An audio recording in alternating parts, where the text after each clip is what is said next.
Our next speaker is Mikka Lawson from Gaylord Right to Life.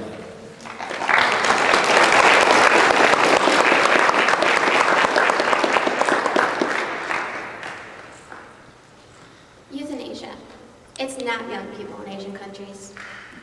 Also known as putting out misery or humane destruction, it's truly amazing how many words can be found to politely discuss the killing of a human being. And since killing a human being is not a very nice concept, advocates of euthanasia describe a human being in a coma or with a terminal illness as a vegetable. A vegetable? We eat vegetables. What if someone very close to you was diagnosed with a terminal illness? What if they were suffering agonizing pain, begging to die? How would you feel if they were described as a vegetable when they were still quite alive? What if a healthcare provider who considered them a vegetable had the authority to help end their life? This is physician-assisted suicide, a form of euthanasia. The Merriam-Webster Dictionary defines euthanasia as the act or practice of killing someone who is very sick or injured in order to prevent any more suffering. This is what the assisted suicide laws in Oregon and other states allow doctors to do.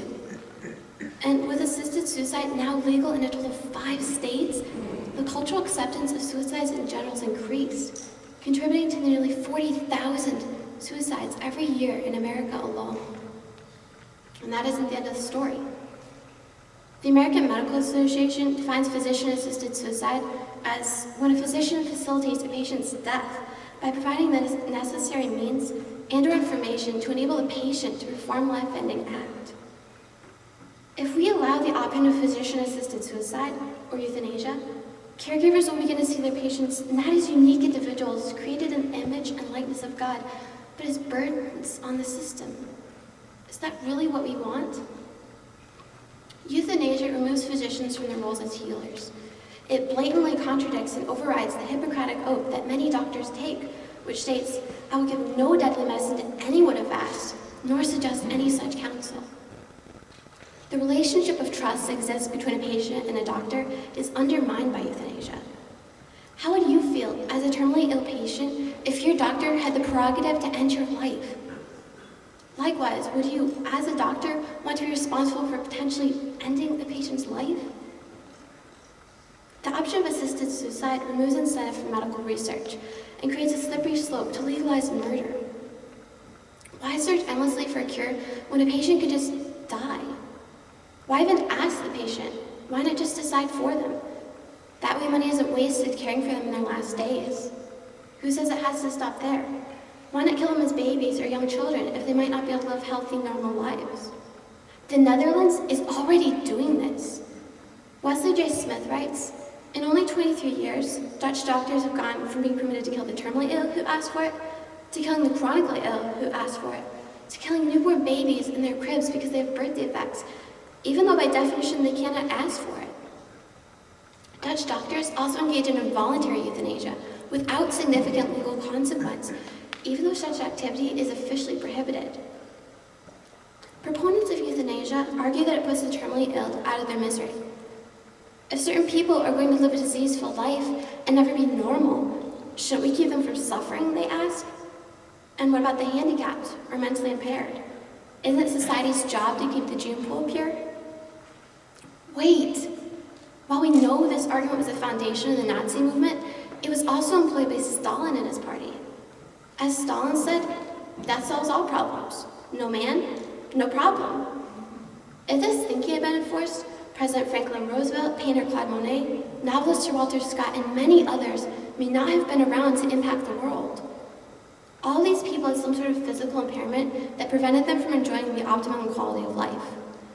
FDR was in a wheelchair, Monet became nearly blind, and Sir Walter Scott had a club foot. These disabilities are only on the outside and do not affect the intellect, unlike many other prevalent ailments such as Alzheimer's. 5 million Americans have it, and 1 in 3 seniors will die with it. But just because their loved ones cannot remember our names does not make their lives any less valuable. It has been said that assisted suicide is compassionate and caring. Most do not consider the Nazis or Stalin compassionate and caring. After all, they murdered millions of people. At first, their goals may have seemed rather humanitarian and even patriotic, but they quickly became methodical, heartless, cold-blooded murderers. The argument for euthanasia is nothing more than a faulty emotional appeal. Regardless of what ailment they suffer from, a human being is always a human, and no one, not even the person themselves, has the right to take that away. Only God has the ability to create life, so only God has the authority to take it away. When a person tries to dictate the length of another's life, they're acting in the place of God. Also, people with terminal illnesses are vulnerable and potentially confused. They may feel they are a burden to friends and relatives. They may fear the future and the pain ahead of them. As Oregon family doctor William Toffler explains, when a patient says, "I want to die," it may simply mean, "I feel useless." When a patient says, "I don't want to be a burden," it may really be a question, "Am I a burden?" When a patient says, "I've lived a long life already," they may really be saying, "I'm tired. I'm afraid I can't keep going." And finally, when a patient says, "I might as well be dead," they may really be saying, "No one cares about me." Now, if a psychologist has a patient that expresses suicidal intentions, the psychologist is allowed to put that patient in the hospital for treatment and protection because their life is considered valuable. Why is it any different for people with terminal illnesses? Their lives are valuable too, and they need our help. Euthanasia is not the compassionate choice. Thank you.